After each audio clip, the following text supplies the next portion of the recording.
Right. Welcome to today's walking workshop. My name is Jacqueline Miller.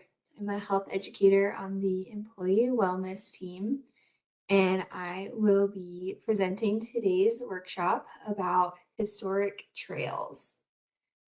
We are going to learn about the Bataan Death March, the Pioneer Mormon Trail, Pony Express, Gold Rush California Trail, and the Old Spanish Trail.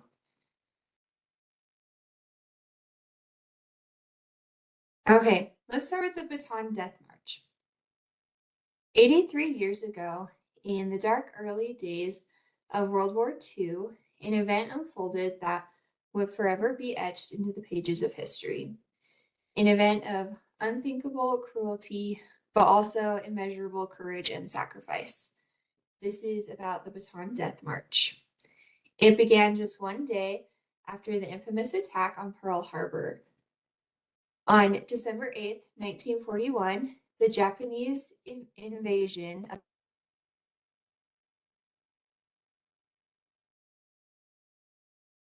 the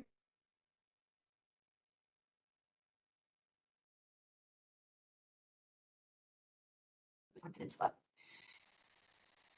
Reinforcements with no naval or air support and low on food, medicine, and ammunition, these soldiers held their ground.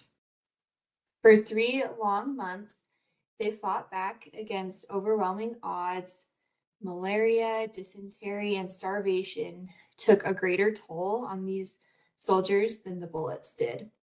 Still, they resisted side by side, the Americans and Filipino soldiers united in defense of freedom. But by April 9th, 1942, there was nothing left. There were no supplies, no strength, and U.S. Major General Edward King Jr., seeing the suffering of his men, made the heart-wrenching decision to surrender. Approximately 75,000 troops, that's 12,000 Americans, and 63,000 Filipinos became prisoners of war in what would become the largest U.S. surrender in history. What followed was not honorable captivity. It was really horrible. The surrendered soldiers were forced to march 65 miles from Mariveles at the southern tip of Bataan to a railhead in San Fernando. From there, they would be herded like cattle into boxcars and transported to prison camps, but many would never survive the march. And this became known as the Bataan Death March. The soldiers were divided into groups of about 100, and the march took 5 to 10 days for most. Under the brutal tropical sun, the prisoners were denied food, water, and rest. Those soldiers who slowed down or collapsed were beaten, bayoneted, or shot where they fell. Bodies lined the roads of the trail. Those who tried to help their comrades often faced the same fate. One soldier recounted, a guard saw a man with a ring. He tried to take it off, but it was stuck. So he pulled out a machete and hacked off the man's hand. He bled out. When I tried to help him, I saw a guard drive a bayonet straight into his stomach. So this wasn't chaos, this was policy. A chilling order from the Japanese War Ministry read, dispose of them as the situation dictates, annihilate them all and leave no traces. By the end of the march and the early days of imprisonment, an estimated 650 Americans and over 16,000 Filipinos had died. Some estimates are even higher, especially when we count Filipino civilians who were executed for trying to help give food or water to the marchers on the trail. Those who survived were crammed into these overcrowded prison camps where conditions were hardly better, with disease, torture, and starvation. Many died within weeks of arrival. In 1944, the tide of war began to turn. U.S. forces, led by General Douglas MacArthur, who had vowed, "I shall return," began their campaign to retake the Philippines. By early 1945, the Bataan Peninsula was recaptured. Manila was liberated in March 1944. Justice, too, had its moment. After the war, the Japanese commander in charge during the invasion was tried for war crimes. He was convicted and executed in 1946. But justice could never erase the suffering. The Bataan Death March is not just a military tragedy, it is a human tragedy, and it's a story of brotherhood, resilience, and heroism. Filipino civilians risked their lives to help prisoners with water or rice balls, and soldiers carried their friends on their backs, refusing to leave them behind.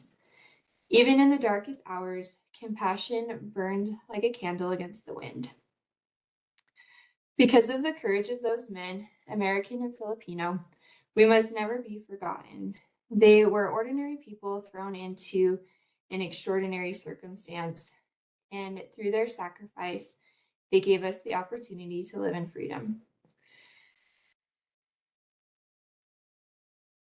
The next trail that we're going to talk about is the Pioneer Mormon Trail. And this trail is not just a physical path that's been carved across the American Midwest, but it's a story of faith, perseverance, hardship, and transformation. To understand the significance of the Mormon Trail, it's essential to look at the broader context of the Mormon community's journey. The Mormons, under the leadership of Brigham Young, were fleeing from years of religious persecution and violence in the eastern United States. But the reasons behind their migration were not just about escaping hostility. They were driven by a deep religious conviction and a desire to build a society based on their religious beliefs. The beginning of this journey traces back to Joseph Smith, whose revelations in the early 19th century led to the founding of the Church of Jesus Christ of Latter-day Saints in 1830. This new faith, which Mormons believe is the restoration of Christ's original church, quickly grew in numbers.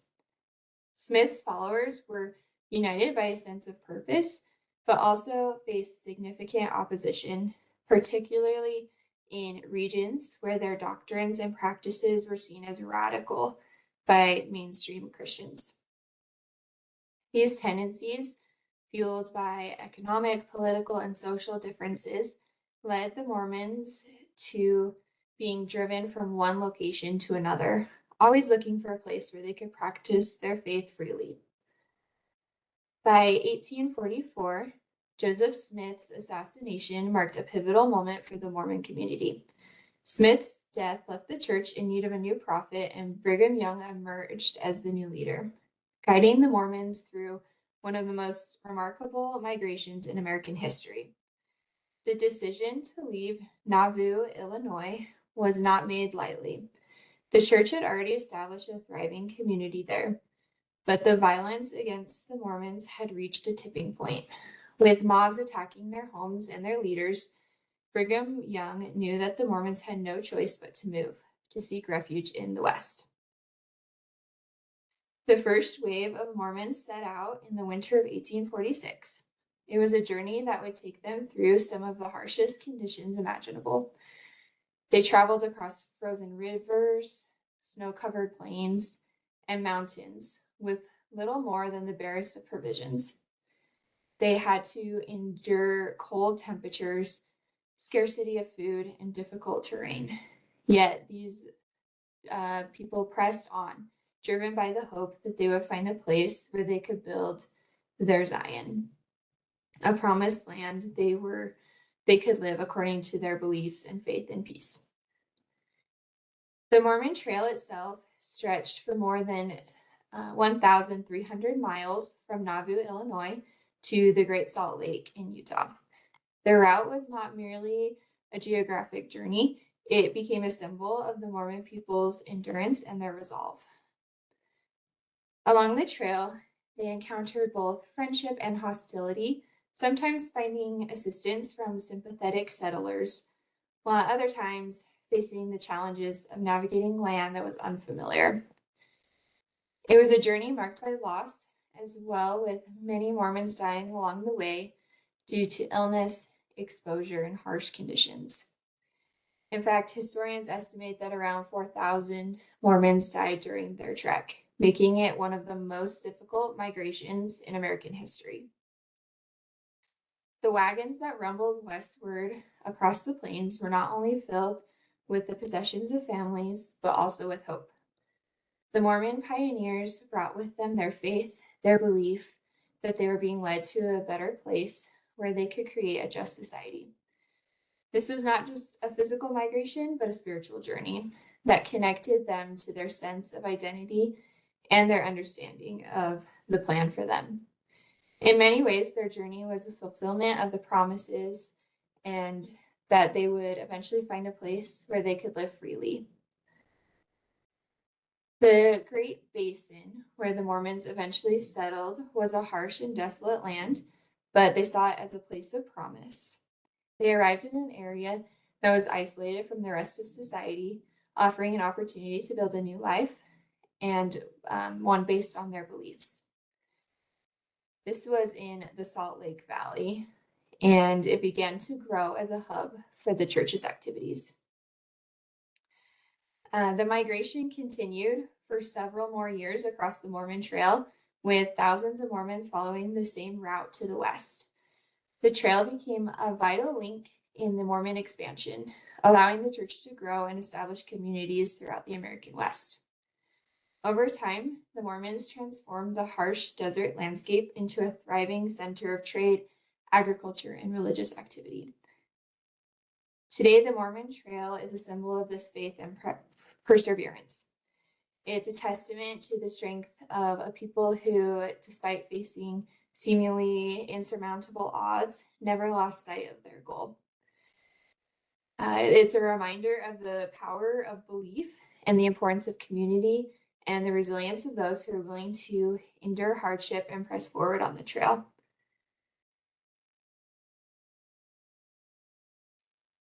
Next, we're going to talk about the Pony Express Trail. So the Pony Express Trail only existed for a brief 18 months. It's the legacy of the Pony Express that has become synonymous with the Old West. Its riders, galloping across the American frontier, became legends, and its service brought the East and the West closer together in ways never before imagined at this time. The story of the Pony Express begins in the wake of the 1849 gold rush, the Mormon exodus to Utah in 1847, and the thousands who set out westward along the Oregon Trail in the 1840s.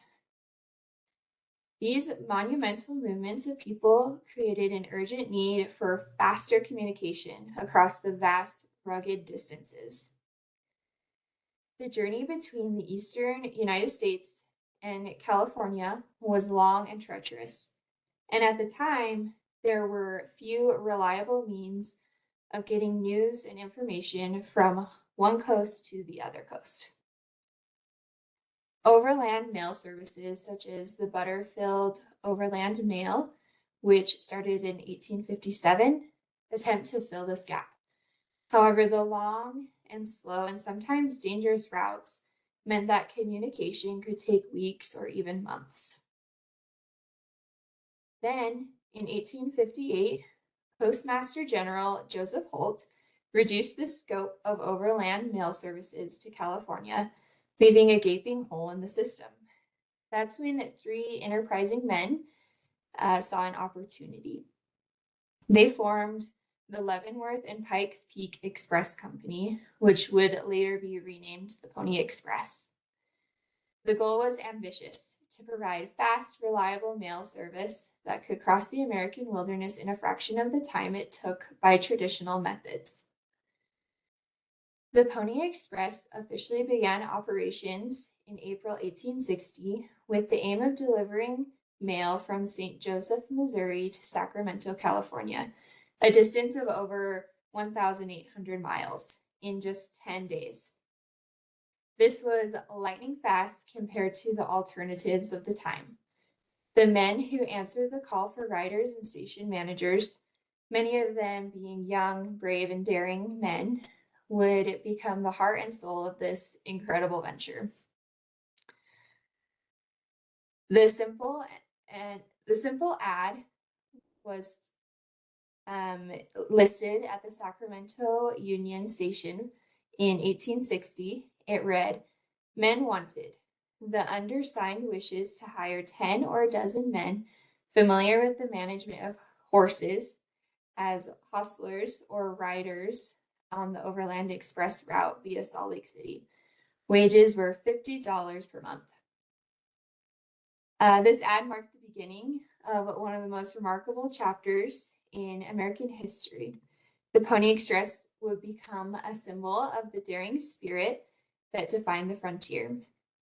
Riders were expected to travel through harsh, uncharted terrain, often facing challenges like extreme weather and the constant threat of attacks from Native Americans and other settlers.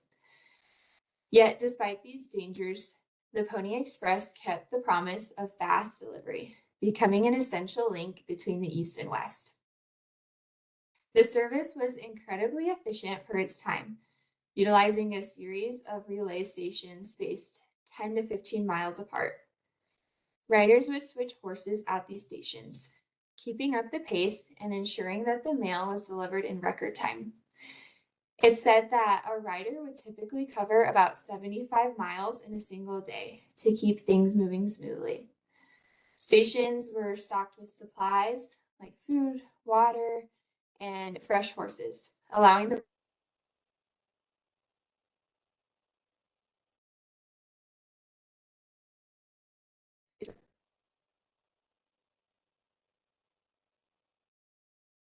hostile groups along the route. Some of these riders, like the legendary William Buffalo Bill Cody, became famous for their bravery on the trail.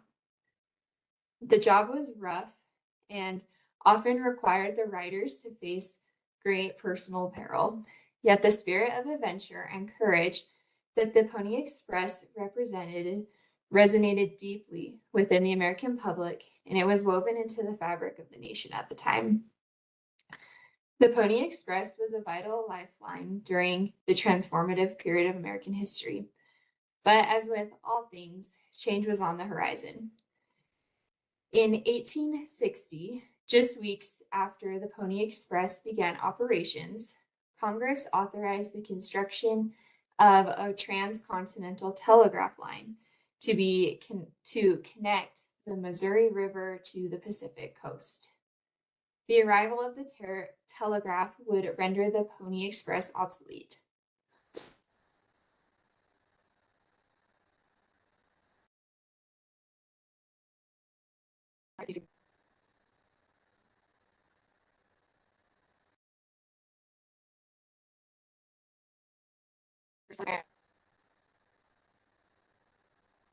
City, officially ending the need for the Pony Express. The last ride took place shortly after, and by November 1861, the mail route had been entirely replaced by telegraph communication. Though the Pony Express only lasted a short time, less than 2 years, it made a mark on the culture of the American West. Its riders became folk heroes, and the trail that they carved through the landscape became a symbol of American determination and ingenuity. The impact of the Pony Express can still be felt today, particularly in the way it symbolizes the pioneering spirit that defined the American frontier. Much of the original trail has been lost to time as roads, towns, and development have taken over. However, traces of the Pony Express still remain in the form of historic sites, including the ruins of Pony Express stations scattered through the western U.S. There are around 120 sites still standing, with 50 that are mostly intact. These locations are preserved for future generations, allowing visitors to experience a piece of history and gain an understanding of this trail.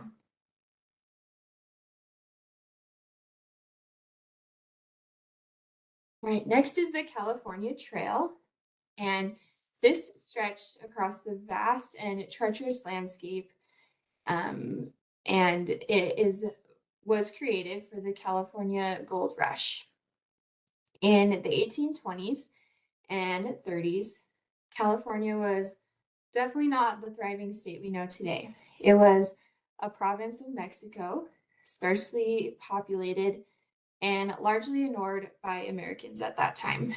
The primary means of travel was travel to and from the region was by sea, a long and often perilous journey around the tip of South America.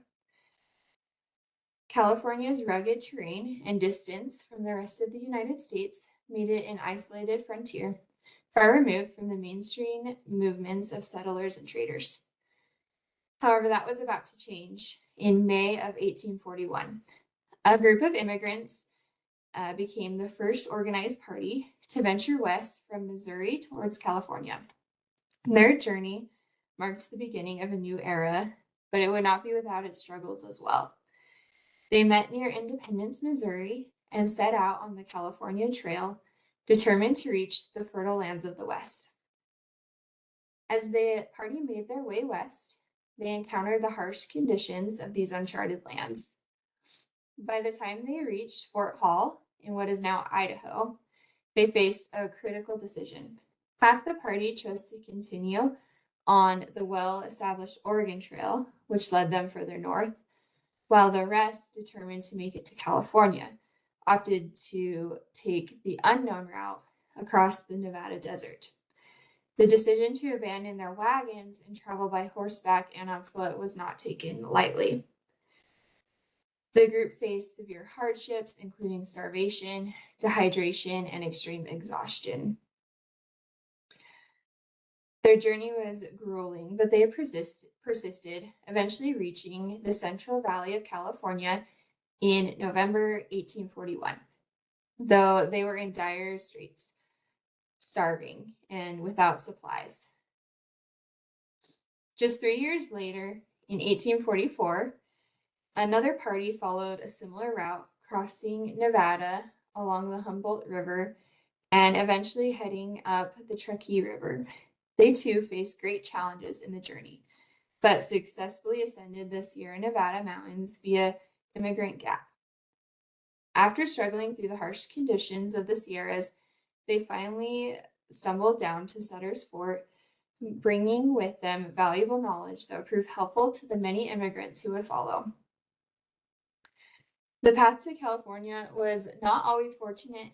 In 1846, the infamous Donner Reed Party set out with hopes of reaching the gold-rich lands of California. Their journey closely followed the route of the other parties, crossing western Nevada and heading towards the Sierra Nevadas. However, this group of pioneers would face an even more harrowing fate, caught in an early snowstorm in Sierra Nevada. The Donner Party found themselves trapped in a remote mountain pass near present-day Truckee, California. Stranded for months without enough food or resources, the party endured unimaginable hardships, starvation, exposure to freezing elements, and ultimately cannibalism took a heavy toll. It was not until February of 1847 that rescuers reached the survivors. By then, only a few of the original 87 members of the party managed to make it out alive. Despite the hardships, the overland route to California saw a slow but steady increase in traffic, with only a trickle of immigrants making their way west before the discovery of gold in January 1848. That discovery at Sutter's Mill in California forever changed the course of American history. News of gold spread like wildfire, and the 49ers, as they were called, flooded west in search of fortune. Suddenly, California was no longer an isolated, sparsely populated land. It became the epicenter of a global rush for gold. Tens of thousands of immigrants, many of them hoping to strike it rich, rushed to California. Some traveled the well-known overland route, while others took ships around Cape Horn or crossed the narrow land of Panama to catch the Pacific coast ship heading north. Meanwhile, California was undergoing rapid political changes following the Treaty of Guadalupe in 1848, which ended the Mexican-American War, and then California was ceded into the U.S. So this opened the door for statehood, and in 1850, California officially became the 31st state as part of the Compromise of 1850. The promise of gold had already transformed the land, and now the region was under U.S. control, with influx of settlers eager to stake their claims. The intense westward migration and the demand for goods and services led to the creation of several new routes to California. And by 1852, the rush of immigrants began to slow down. As the word of the gold rush spread and more people made their way to California, fewer people needed to make the arduous journey overland. The California Trail was no longer the main route, as many immigrants found alternative ways to travel, including the rapidly expanding railroads. The last significant overland traffic along the California Trail was in the mid-1850s, though some routes remained active until the completion of the Transcontinental Railroad in 1869. Okay, the last trail that we're going to talk about is the Old Spanish Trail. And this is a trail that connected two vastly different regions in New Mexico and California. Across the trail, this route, the Old Spanish Trail, was not just a pathway for trade, it became a vital artery for culture exchange, commerce, and the movement of people, animals, and goods across an expansive and remote landscape. Before the Old Spanish Trail was established, the idea of creating a reliable overland route between New Mexico and California seemed almost impossible. Both regions were separated by hundreds of miles of harsh desert and treacherous mountain terrain, areas that were remote and sparsely populated. However, the economic incentives for creating such a route were enormous. In New Mexico, there was a lucrative trade in woolen goods, such as surapes, which were highly valued in California. At the time, California had a strong demand for horses and mules, which were bred in abundance in the region.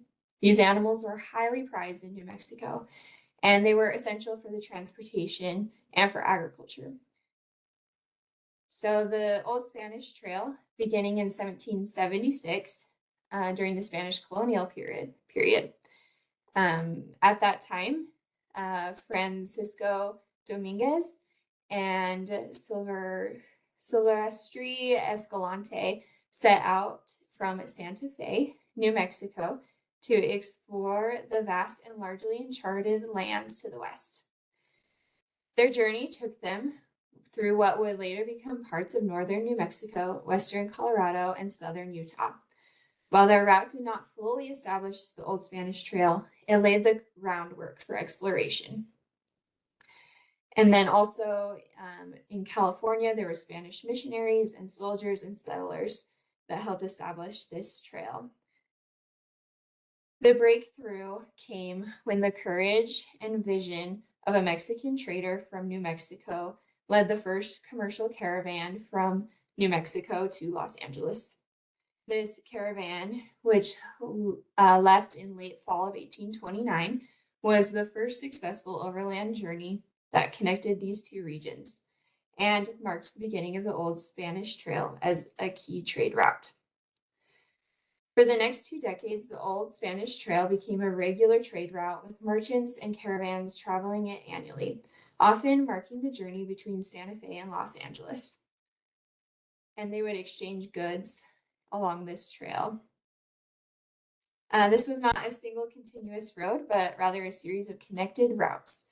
And the Spanish exploration routes that were still used with horse and mule paths created by settlers and traders. These various paths came together to form a network that spanned 2,700 miles, stretching across the deserts of Arizona, Utah, and Nevada. All right. Those are all the trails we have today to talk about. So thank you all for joining this walking workshop today.